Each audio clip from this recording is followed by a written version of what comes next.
although Jason Hillier's new Lishi pick was designed specifically for the WinkHaus XR6, one of the things that you'll notice is it's got this Yale-R written on here. And what this has done is it's opened up a huge amount of possibilities with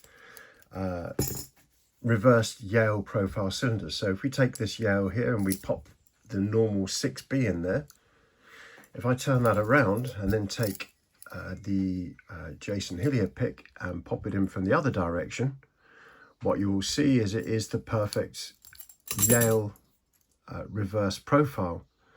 So what this means is that cylinders that have a reverse profile, so this is standard and this one here is reverse, cylinders that have a reverse profile now have a Lishi pick that we can use to get them open.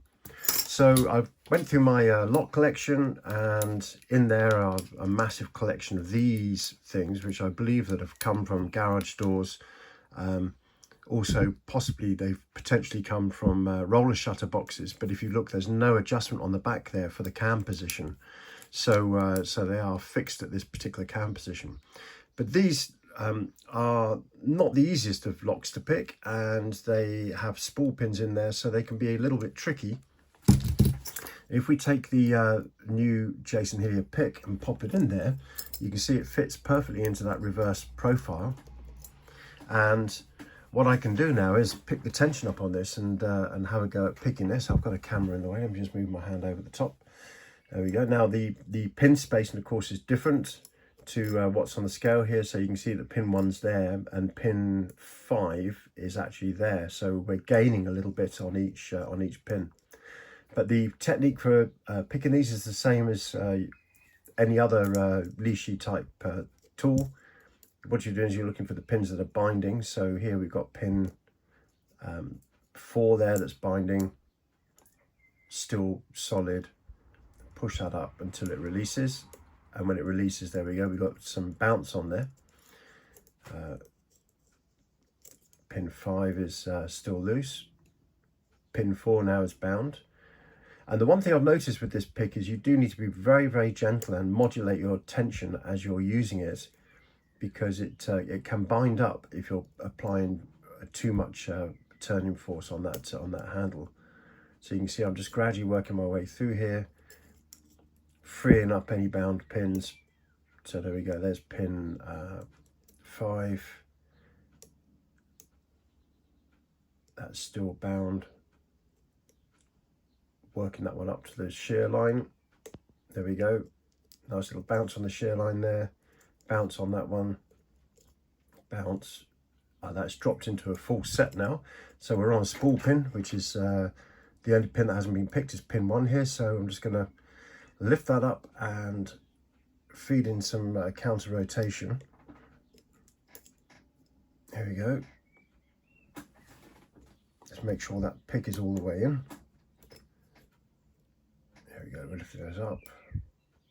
There we go, we're on the pin now.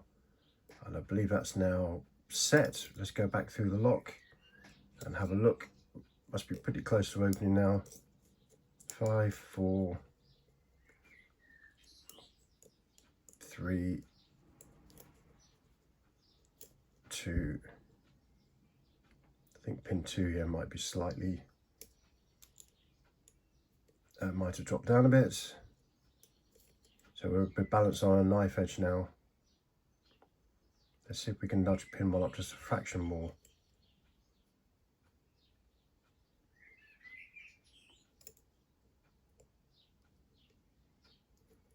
And there we go.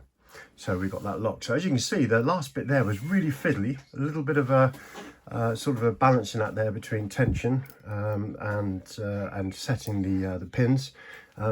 The cam has been picked up on this 5-cylinder, no problem there. Let me just move this forward. You might be able to see the cam just over the top there. Yes, there it is. So so obviously there's no reach issues with this particular tool on these 5-pin locks, that's for sure. And also, if we take a 6-pin lock like this one, and you can see these are 6-pin narrow space, and I don't know where these have come from. I've got two there. I've got one which is key and key, and I've got one which is with a thumb turn. And one of the things I've heard is this tool might struggle to pick up a thumb turn on a 6-pin. Let's pop that into here, and then we'll have a go at picking this one as well. So we'll make that nice and tight. We'll pop this in. Now, the pin spacing on this lock is really obscure, and also because they're really narrow pin chambers, what I've done, you'll notice there's a bit of tape on the pick here, and that's actually corresponding to the pin chambers inside this lock. So I'm going to reach over the camera again. There we go. And what you will see is I'm able to align the pick tip to those marks that I've made. Looking for the first binding pin, which is pin 6, all the way up. A bit more. Okay, let's try 5, 4, 3's bound. There are 3's released. 2 and 1 is bound. The reason I've chosen this is you've got a low set pin at the front there, and all of the other pins inside this lock appear to be really high set, or deep set if you like. And if there was going to be any problems with the reach on the picking tip and things being over set, that's just a very gentle pin there. Here we are, back to 1 again. There's a little bounce on 1, 2, 3, 4. Like most locks, I've just got to work this backwards and forwards, and then when it's ready, it'll set. There we go. That pin now is freed, has bound up and has freed up at the top there.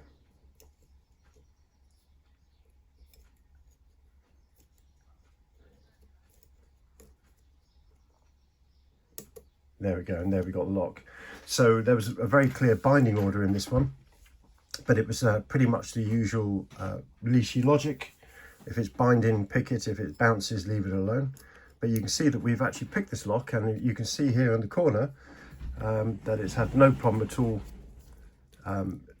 turning that thumb turn on there. So there you go. We've now got a reverse profile Yale 6-pin Lishi pick, which is the dead opposite of the Yale 6B, so you could almost call this a 6BR. But yeah, it's working really well on these 5-pin reverse profile locks and these sort of narrow pin spacing 6-pin locks. They don't have any markings on them, so I'm not entirely sure what they are, but it's great. It's really good. We've now got a working Yale-R Lishi tool.